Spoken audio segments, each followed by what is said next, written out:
Halo, besinya kata Ani. Pasti sidang kasus Nikita memang semakin dekat dengan kesimpulan, di mana seperti diketahui tanggal 28 Oktober 2025 ini akan menjadi penentu nasib hukum Nikita.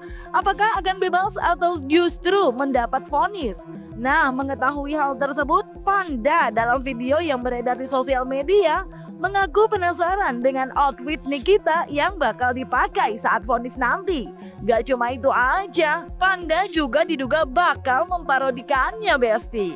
Gak sampai di situ aja, dalam video yang beredar di sosial media tersebut, Panda yang diduga tengah melakukan siaran langsung di sosial media sambil menjawab pertanyaan warganet, juga diduga menyindir seseorang perihal donasi yang mengatasnamakan Nikita Mirzani yang sempat ramai dan membuat keluarga Nikita murka, di mana diduga orang yang menggalang dana tersebut masih suka ikut komal.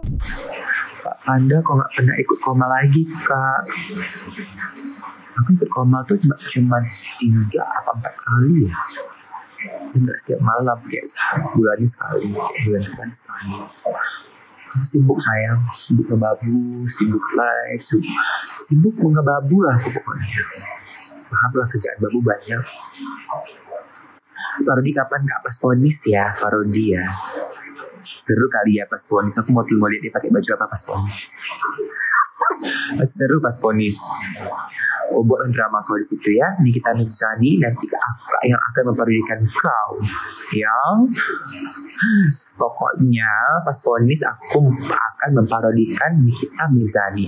Gak boleh marah kalau Nikita Mirzani. Aku netizen parodi kan gak ada masuk apa-apa. Coba parodi aja loh Kak. Cuma parodikan aja. Mak, tanggal 28 di Jakarta sayang. Aku Selasa 10 udah balik Jakarta. Kamu ada dendam apa? Aku tanya lah apa? Aku tanya sama Nikita Mirzani, dia DM apa? Dia DM aku apa dulu baru-baru? Apa yang dia DM ke aku? Coba tanya sama dia. Coba tanya sama dia apa yang dia DM aku dulu. Baru-baru aku speak up dulu. Ke bulan 11 kalau nggak salah, bulan 11 atau awal bulan 12 kalau nggak salah aku. Awal bulan 12 deh. Awal bulan Desember tahun lalu. Itu DM aku apa? Coba sama dia. Babu mana yang sampai ke Semarang? Enggak loh Kak, aku babu cuma gara-gara koper aja. Gara-gara koper, nyapi-nyapi makanan majikan, cuci-cuci baju majikan, setrika baju majikan, lap-lap sepatu majikan. Gak pernah loh aku kemana-mana dibawa Kak. Mana ada aku bawa, itu kan edit, AI. Gimana sih kalian ini? Itu pun gak bisa bedakan mana AI, mana asli. Mana pernah aku babu. Ya aku ini babu loh Kak. Saking babunya aku menggalang dana loh Kak 100 juta atas nama Nikita Mirzani loh Kak. Sampai ditegur loh aku Kak sama keluarga Nikita Mirzani Kak. Ih malu kali aku Kak. Tapi aku masih berani Kak muncul di komal loh Kak. Ya ampun. Ya ampun kok bisa sih Kak. Karena aku butuh uang Kak. Aku butuh uang dan ketenaran Kak. Makanya Kak, jadi babu aja Kak. Hidup jelas, hidup terjamin. Asuransi kesehatan ada. Asuransi kesehatan ada Kak. Daripada kakak gak jadi babu, kupikirlah kakak ini kaya kali karena gak jadi babu. Karena panggilan ke aku tuh babu-babu selalu. Kupikir kakak ini kaya kali, hidupnya mewah bergelimang harta kali. Ternyata lebih melarat dari babu. Tak hanya penasaran dengan outfit Nikita nanti saat vonis, Panda dalam video yang berbeda yang beredar di sosial media diduga juga menyindir Nikita yang pada saat sidang sebelumnya beragendakan pembacaan pledoi mengenakan outfit yang disebut Nikita bertema Putri Firaun. Dalam video, Panda yang diduga tengah melakukan siaran langsung sambil menjawab pertanyaan netizen perihal vonis Nikita. Ia pun menjawab sesuka hati Nikita aja cena. Soalnya menurut Panda diduga Nikita pernah menyebut 100 tahun. Gak berhenti sampai situ aja Besti. Panda yang juga diduga menyindir Doktif lantaran diduga kesal saat ditanya soal Bopeng ini pun kembali diduga geram Dengan pernyataan warganet yang mengatakan nanti ia juga bakal berbaju orange, Panda pun langsung meminta warganet untuk gak usah sibuk karena menurutnya hal tersebut tidak perlu disedihkan. Dan yang penting kalaupun nanti berbaju orange gak akan belasan tahun Cina Besti. Aduh. Just cosplay ala wanita Fir'aun. Iya sih, pengen juga aku cosplay ala wanita Fir'aun. Tapi memang dia cocok sih dengan dia pakai tema kayak gitu, terus dia mendapatkan dirinya wanita Fir'aun. Sebenarnya bukan seperti wanita Fir'aun, memang wanita Fir'aun, Mbak. Fir'aun kan? Fir'aun apa? Fir'aun sih gak penting pula aku. Jadi mau ada tempelan gitu. Gak apa-apa jika ada tempelan. Yang penting aku masih bisa bebas, gak di penjara. Suka aku lagi Maharani, lagi pas mood aku.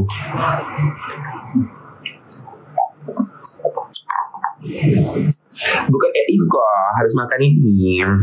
Ada apa?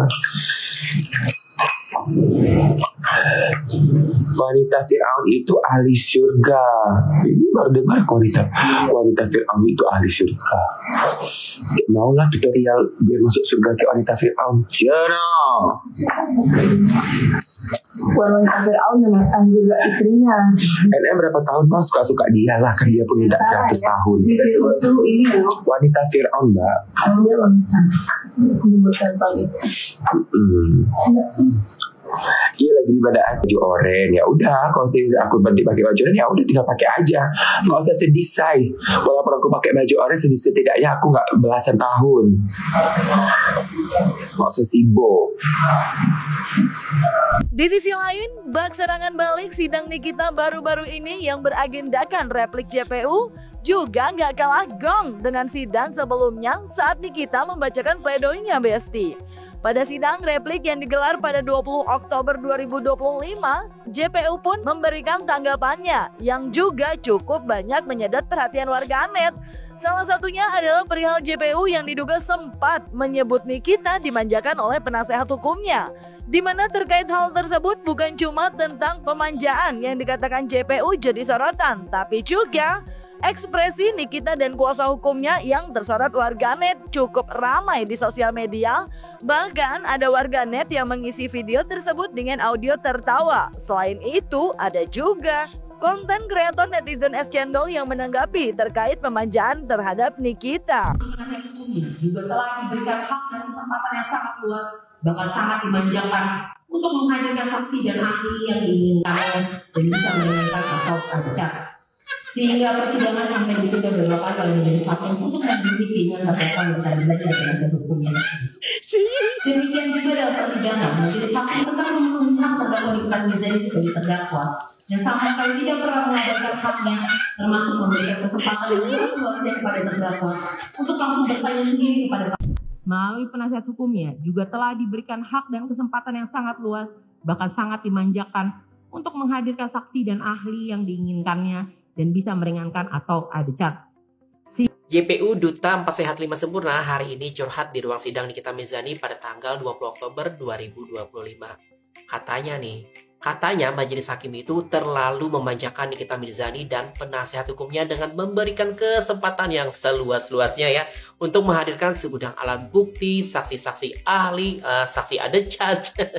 Kalau sampai jaksa penuntut umum ya curhat dan menjadikan ini materi dalam replik ya, jujur ya, to be honest ya sahabat Cendol, ini gambaran kualitas penuntutan yang terbiasa menghadapi terdakwa yang pasrah ya, atau terdakwa yang memang minim literasi hukum gitu ya, atau mungkin juga terdakwa yang tidak ngerti hak-hak hukumnya, atau mungkin terdakwa yang terbiasa duduk manis di sidang tanpa pembelaan yang berarti gitu ya. Mungkin ya jaksa penuntut umum di sidang Nikita Mirzani ini kaget begitu ketemu PH dan terdakwa yang melek hukum ya, dan paham cara fight back di ruang sidang. Dalam KUHP ya sahabat Cendol, tepatnya di dalam pasal 65 ya, terdakwa itu punya hak untuk menghadirkan saksi dan alat bukti untuk pembelaan. Hakim pun ya wajib hukumnya untuk memberikan kesempatan seluas-luasnya sebagai bagian dari fair trial atau peradilan yang adil. Hakim itu bukan memanjakan ya, bukan memanjakan terdakwa, tapi menjalankan kewajiban hukum. Jadi kalau misalnya jaksa penuntut umum, khususnya Duta 4 Sehat 5 Sempurna ini ya, merasa terlalu banyak saksi dan ahli gitu ya, yaitu bukan masalah pengadilan ya, tapi masalah kesiapan penuntutan. Karena di ruang sidang, negara dan warga negara itu harus seimbang posisinya. Bukan jaksa yang didengar, terdakwa disuruh diam gitu ya. Jadi sahabat cendol, curhatan si Duta 4 Sehat 5 Sempurna ini ya, bukan bentuk keadilan ya, tapi indikasi kaget ketemu pembelaan yang serius gitu ya. Nah, di part selanjutnya kita akan membedah hal-hal lainnya, khususnya di sidang Nikita Mirzani. Tak hanya ramai terkait dugaan Nikita terlalu dimanjakan tim PH-nya, namun replik JPU terkait penegasan soal Reza Gladys tidak pernah meminta tolong kepada Nikita pun juga ramai besti di sosial media.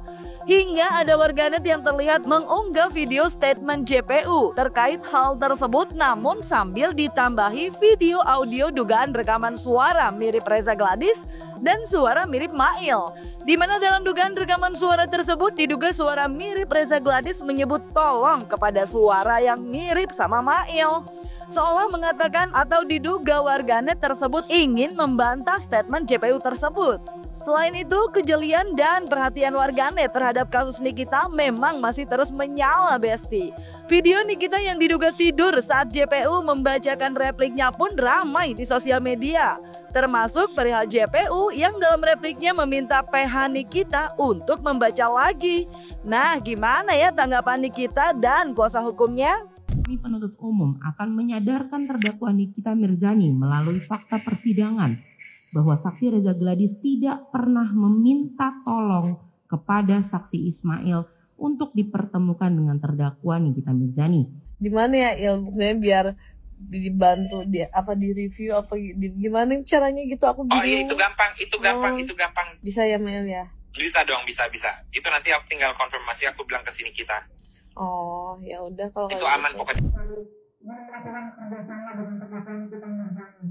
Lantas, kenapa kemudian saksi Oki Pratama mengirimkan 4 gambar berupa 3 gambar gayung beserta yang 1 gambarnya pakai gayung e-commerce gayung beserta grafisnya yang telah dibilang tentang tanggalnya milik saksi Reza Gladys Pratianusari kepada terdakwa Nikita Mirzani yang kemudian dijadikan sebagai alat untuk mengancam saksi Reza Gladys Pratianusari melalui saksi Ismail Marzuki. Dan ditambah lagi adanya ancaman dari saksi Oki Pratama pada tanggal 27 Oktober 2024 pada pukul 20.13 kepada saksi Reza Gladys Pratianusari dengan mengatakan bahwa saksi Reza Gladys Pratianusari harus bertemu dengan terdakwa Nikita Mirzani biar semuanya aman. Saksi Reza Gladys Penuntut umum kembali dengan niat baik ingin memberikan referensi hukum bagi semua pihak, khususnya terdakwa Nikita Mirzani tentang Undang-Undang Nomor 43 Tahun 2007 tentang perpustakaan bagi 9 pembudayaan kegemaran membaca. Pasal 49 menyebutkan pemerintah daerah dan masyarakat mendorong tumbuhnya taman bacaan masyarakat dan rumah baca untuk menunjang pembudayaan kegemaran membaca. Bahwa dengan semangat pembudayaan kegemaran membaca, kami jaksa penuntut umum mengajak agar terdakwa Nikita Mirzani kembali membaca tanggapan eksepsi penuntut umum. Bahwa kewenangan mutlak dari penuntut umum sebagai manifestasi asas dominus litis atau pengendali perkara berarti penuntut umum memiliki hak dan tanggung jawab untuk membuktikan perkara yang dibawanya ke pengadilan dan tidak boleh intervensi oleh siapapun, terutama penasihat hukum apalagi terdakwa Nikita Mirzani. Bahwa kewenangan penuntutan diatur dalam pasal 137 sampai dengan pasal 144 KUHP tentang pasal 144 KUHP adalah khusus mengatur tentang perubahan surat dakwaan. Ya, ini jaksa seolah-olah bermasalah pribadi sama kami. Ya, sebenarnya tidak patut bahwa kemudian dikatakan untuk kami belajar lagi dan lain sebagainya, gitu kan. Nah, hal-hal yang begini itu menunjukkan bahwa jaksa ini tidak lagi menjalankan tanggung jawabnya sebagai jaksa atau pengacara negara, gitu kan. Dia seolah-olah mengatakan kami belajar lagi, artinya tidak pintar, begitu ya kira-kira ya. Nah, tapi kalau kami balik dengan kalimat yang sama gitu, nah maka Apa yang akan terjadi? Yang terjadi nanti debat kusir. Sana bilang mereka kita suruh belajar lagi, mereka suruh kita belajar lagi. Nah ini yang tidak boleh sebenarnya diperlihatkan kepada publik ya. Nikita adalah artis yang bermasalah, tapi publik melihat banyak terhadap hal itu. Nah saya katakan tadi sama teman-teman berdiskusi, wah ini sudah sentimen pribadi. Emang jaksa ada masalah apa sama kami sebagai pengacara? Tidak wajar lah seperti itu. Memang dirubah kan dari Polda kan 368 27A ayat 1. Lah dituntutan di dakwaan jadi 369 27B ayat 2. Kan tidak ada yang pernah di BAP ayat-ayat itu. Adanya ayat-ayat cinta. Udah ya. Ngomong Usman ya? Ini kita nih bukan yang tadi dibacakan oleh JP Udono. Gue mau ngakak aja. Wah pokoknya kalau sama mereka gue ngakak aja udah. Kan ini kita malahan nggak bisa tidur kan? Apa nggak bisa tidur? Kenapa ada yang bahas? Kenapa nggak JP Udono? Kenapa kak? Kenapa nggak pernah tidur? JP Udono tuh kasusnya banyak. Gimana? Ada kasus. Nah, gue pernah tidur kak. Bahwa argumentasi yang kami sampaikan di dalam nota pembelaan terdahulu dianggap oleh jaksa itu sebagai sebuah halusinasi yang pertama itu, yang kemudian disimpulkan itu akan memberatkan terdakwa gitu kan dalam hal ini kita. Nah kalau seperti itu dalilnya jaksa, berarti benarlah selama ini tuduhan dari kita bahwa perkara ini bukan didasarkan pada fakta, ya kan? Berarti apa yang didalilkan oleh Nikita dalam nota pembelaannya terdahulu, termasuk kami juga, adalah benar bahwa tuntutan yang disampaikan kepada Nikita itu bukan tuntutan yang sesuai dengan fakta-fakta persidangan. Ya Besti, masih ada sidang dengan agenda duplik Besti. Kita tunggu aja ya nanti. Ikuti sidangnya dengan tertib dan jangan lupa like, subscribe, komen, dan share biar bisa dapetin video berita kece lainnya cuma di Kata Ani Besti. Pastikan kami dong.